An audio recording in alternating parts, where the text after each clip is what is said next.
Everyone. इस video के through हम जानेंगे कि प्रॉपर्टी के ट्रांसफर के कौन कौन से मोड हो सकते हैं। जैसे कि पैसे के ट्रांसफर का होता नहीं है, चेक के थ्रू आप दे सकते हैं, बैंक से बैंक का ट्रांसफर कर सकते हैं, यूपीआई आईडी के थ्रू ट्रांसफर कर सकते हैं। ये सारे बहुत सारे तरीके होते हैं जिससे आप किसी को पैसे दे सकते हैं। तो वैसे ही प्रॉपर्टी देने के भी तरीके होते हैं, उसके भी बहुत सारे तरीके होते हैं जिससे आप किसी को अपनी प्रॉपर्टी दे सकते हैं। तो अब हम जानते हैं, सबसे पहला जो तरीका हम जानते हैं वो क्या है, बैनामा। उसके बाद दूसरा क्या है, हिबानामा, जिसको कहते हैं गिफ्ट डीड। उसके बाद क्या होता है, विल डीड। फिर क्या होता है, एक्सचेंज। जी हाँ, एक्सचेंज को भी ट्रांसफर ऑफ प्रॉपर्टी में ट्रांसफर ऑफ प्रॉपर्टी काउंट किया जाता है। तो ये सारे तरीके होते हैं जिनसे आप अपनी प्रॉपर्टी को ट्रांसफर कर सकते हैं। तो अब बात है कि ये सारे तरीकों में कब इनका यूज करते हैं, मीन्स कब आप बैनामा लिखते हैं, कब आप हिबानामा लिखते हैं, कब आप वसीयतनामा लिखते हैं, कब आप एक्सचेंज करते हैं प्रॉपर्टी। ये क्या है मीन्स, और अगर ये लिखने का क्या फायदा, मीन्स अगर क्यों हम किसी को हिबानामा क्यों लिखें, मीन्स क्यों हम किसी को गिफ्ट में दें, हम सेल डीड भी तो कर सकते हैं। तो सेल डीड और गिफ्ट डीड में डिफरेंस क्या है, ये सारी चीजें आपके दिमाग में आती हैं।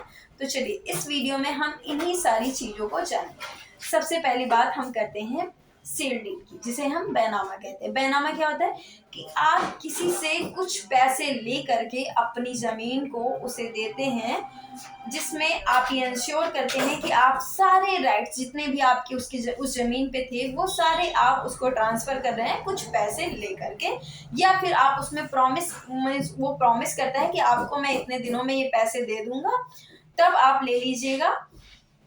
इस बेसिस पे आप उसको वो प्रॉपर्टी ट्रांसफर करते हैं। तो ये होता है सेल डीड। सेल डीड में क्या क्या इंग्रेडिएंट्स हैं, मेन इंग्रेडिएंट्स। सबसे पहले ट्रांसफर ऑफ लैंड होना चाहिए। जो लैंड आप बेच रहे हैं वो आपकी पोजीशन में होनी चाहिए, मीन्स वो आपकी ज़मीन होनी चाहिए। उसके बाद उस जमीन के बदले में आपको पैसे मिलने चाहिए। कितने पैसे मिलने चाहिए ये आप डिसाइड कर सकते हैं, ठीक है। उसके बाद उस जमीन का ट्रांसफर उसे हो जाना चाहिए। वैसे तो सेल डीड का मतलब मीन्स बहुत सारे केस लॉज हैं जिसमें ये डिस्कस किया गया है कि जो बैनामा होता है वो आपके राइट टू टाइटल और पोजीशन दोनों का मीन्स वो डॉक्यूमेंट होता है। मीन्स आपके पोजीशन को भी, आपकी मीन्स आपकी वो जमीन है इस बात को भी, और आपके नाम वो जमीन है इस बात, दोनों को प्रूफ करने का एक एप्रोप्रिएट डॉक्यूमेंट होता है। तो ये होता है बैनामा, जिसको आप कहते हैं सेल डीड ना। उसके बाद हम सेकेंड टाइप ऑफ ट्रांसफर की बात करते हैं जिसका नाम है गिफ्ट डीड मीन्स हिबानामा। क्या होता है ये हिबानामा, क्यों, क्या डिफरेंस है हिबानामा और बैनामे में ना। तो चलिए हम बात करते हैं हिबानामा की। हिबानामा बेसिकली क्या है, इसके थ्रू भी आप किसी प्रॉपर्टी को ट्रांसफर करते हैं। आप के पास जो राइट थे उस प्रॉपर्टी के, उस राइट को आप किसी और को ट्रांसफर करते हैं इस डीड के थ्रू, है ना। तो बट इसमें डिफरेंस क्या है, इसमें आप उससे पैसे नहीं लेते। इसका टाइटल देखिए, गिफ्ट डीड, है ना। गिफ्ट, गिफ्ट आप किसी को देते हैं तो उसके पैसे नहीं लेते हैं आप उसे गिफ्ट दे देते हैं। और जब उसे दे देते हैं तो उससे लेते नहीं है उस गिफ्ट को, फिर वो उसका हो जाता है। आप उसको कहते भी नहीं है कि देख मैंने तुझे ये गिफ्ट दिया है, इसके मुझे पैसे दे देना। तो वैसे ही यहाँ पे भी अगर आप किसी प्रॉपर्टी को किसी को by way of gift deed देते हैं तो आपको उससे कोई भी कंसिडरेशन नहीं मिलता है, और आप उस चीज के लिए उससे कंसिडरेशन को क्लेम भी नहीं कर सकते। और गिफ्ट डीड आपके थ्रू कैंसिल भी नहीं करवाई जा सकती। इतना याद रखिएगा कि गिफ्ट डीड जो होती है वो कैंसिल नहीं होती। हाँ, कुछ बहुत ज्यादा वेग लिखी हुई हो, आप ये प्रूफ कर ले जाएं कि जबरदस्ती करवाई गई है, फ्रॉड है, बहुत सारे, वैसे तो कैंसिल नहीं होती है। इसका यही है कि एक बार आपने किसी को गिफ्ट दे दिया तो वो दे दिया, वो कहते हैं दान कर दिया तो उसको आप वापस नहीं ले सकते हैं। तो ये उसका भी, इस लैंड से भी इसका यही कनेक्शन होता है। नाम से पढ़िएगा, गिफ्ट डीड मीन्स जो उपहार दे दिया आपने अब वो वापस नहीं मिलेगा। और गिफ्ट डीड का मतलब है कि अगर आपने किसी को जमीन में दी है तो उसके बदले में आप उससे कोई पैसे नहीं देंगे।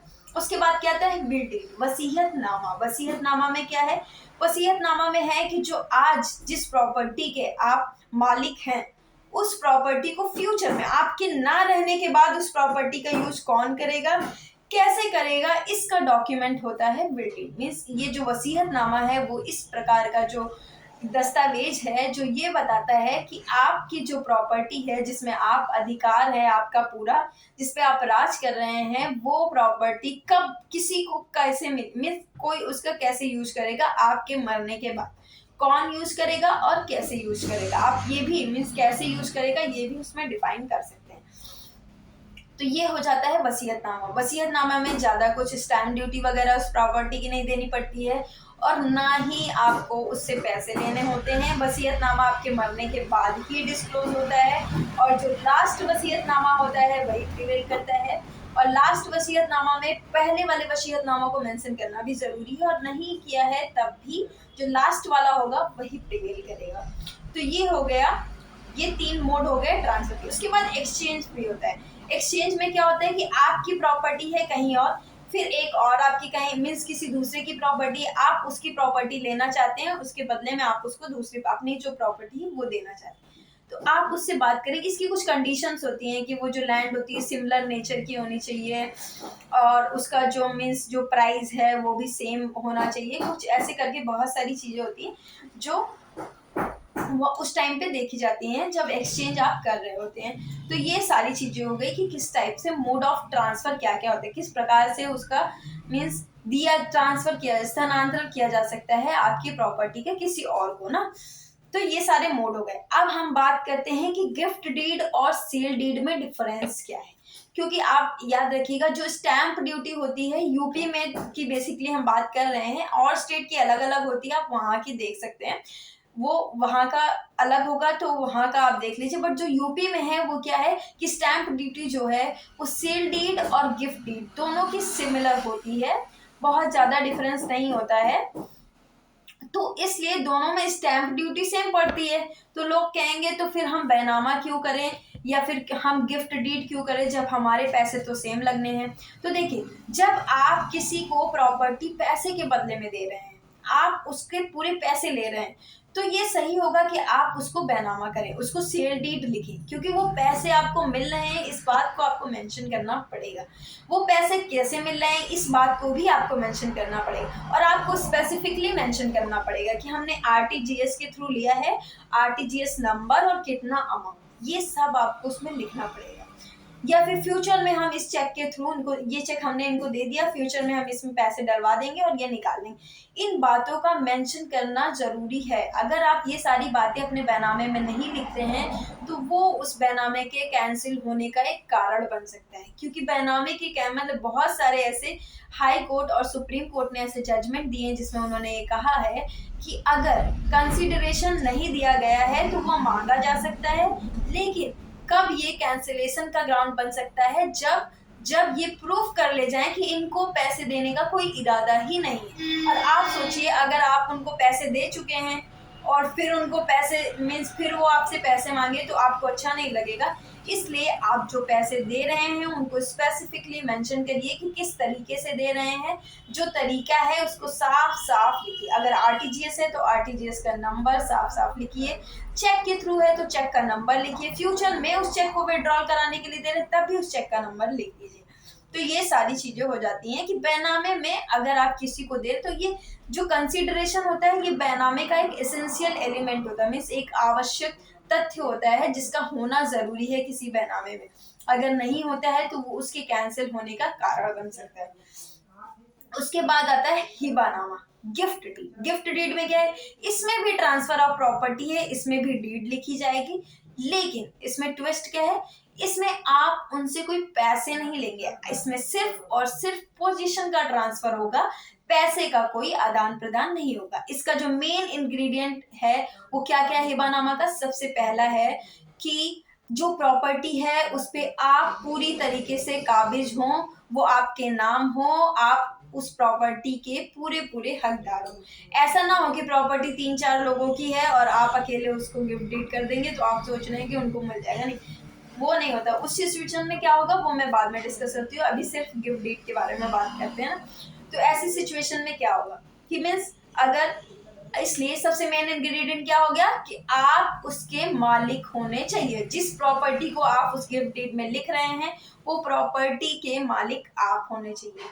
दूसरी बात क्या है, उस प्रॉपर्टी में जैसे गिफ्ट डीड लिखते हैं उसका ट्रांसफर तुरंत का तुरंत। मीन्स इसमें बहुत ज्यादा जो मेन इंग्रेडिएंट है वो क्या है, ट्रांसफर। ये पोजीशन का ट्रांसफर जरूरी है। अगर आपने उसमें लिख दिया कि मतलब इस प्रॉपर्टी को हम इन्हें दान दे रहे हैं, तो हाँ दान, सॉरी वो मैं कह रही थी कि हिंदी नहीं पता है, बट इसको कहते हैं दान पत्र, हाँ जो भी कहते हो ना, तो दान दे रहे हैं तो उसी टाइम पे उनको भी, जैसे आप ये घर किसी को दे रहे हैं, आपका कोई घर है, आप वो किसी को दान में दे रहे हैं, तो उसी टाइम पे आप उस घर को पूरा खाली कर दीजिए और वो उस घर में एंट्री कर दे। ये इसका बहुत मेन इंग्रेडिएंट है, मेन एलिमेंट है कि वो उस घर में आ जाए।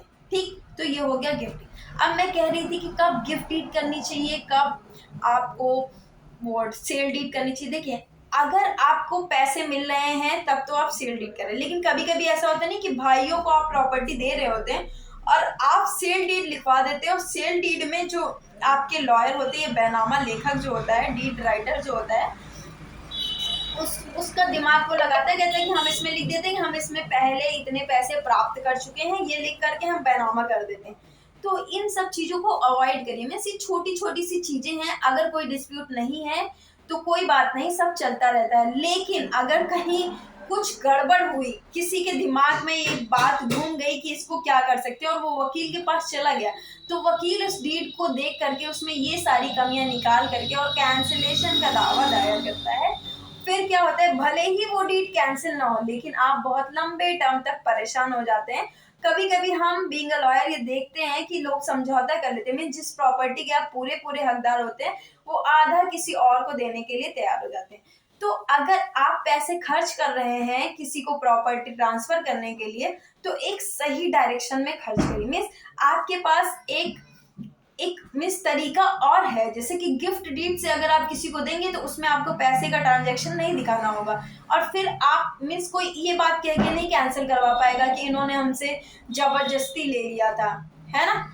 फिर वो जो देने वाला इंसान है वो ये नहीं बोल पाएगा कि देखिए इन्होंने जबरदस्ती ले लिया था, हमें कोई पैसे वैसे नहीं दिए, हमें वहां पे बुला कर ले गए, ऐसे इन्होंने ये प्रॉपर्टी ले ली। वो ये बात नहीं बोल पाएंगे, क्योंकि गिफ्ट डीड में तो पैसे का कोई आदान प्रदान होता नहीं है, वहां पे आपको दिखाना भी नहीं है कि पैसे का ट्रांजेक्शन हुआ है ना। तो अगर आप फ्री में किसी को प्रॉपर्टी दे रहे हैं या आप किसी से फ्री में प्रॉपर्टी ले रहे हैं, तो उसके लिए आप गिफ्ट डीड लिखवाएं। हाँ आपको देना तो सेम, उसमें स्टैंप ड्यूटी सेम देनी पड़ेगी, लेकिन आपको पैसे नहीं देने हैं, तो इस बात को आपको घुमा फिरा के नहीं लिखना होगा कि हमने फ्यूचर में इतने मीन्स पास्ट में इतने पैसे इनसे प्राप्त कर लिए हैं तो अब इनको ये प्रॉपर्टी देना है। नहीं, ये बिल्कुल भी नहीं। या फिर कभी कभी होता है ना कि पैसे के बदले में आपसे प्रॉपर्टी कहते हैं भैया आप प्रॉपर्टी लिखवा लो, है ना, हमारे पास पैसे नहीं है, तो उस टाइम पे भी आपको गिफ्ट डीड लिखवाना चाहिए, ये दान पत्र लिखवाना चाहिए, जिससे आप इस बात से बच सकें। आप ये फालतू के एक्सप्लेनेशन देने जाएं कोर्ट में, उससे अच्छा आप पहले ही क्लियर रहें तो अच्छा होगा। तो ये हो जाता है दान पत्र। और विल डीड क्या होता है, विल डीड होता है future transaction of the property, और एक ऐसा दस्तावेज जो फ्यूचर में आपकी प्रॉपर्टी किसको मिलेगी इस बात को डिफाइन करता है।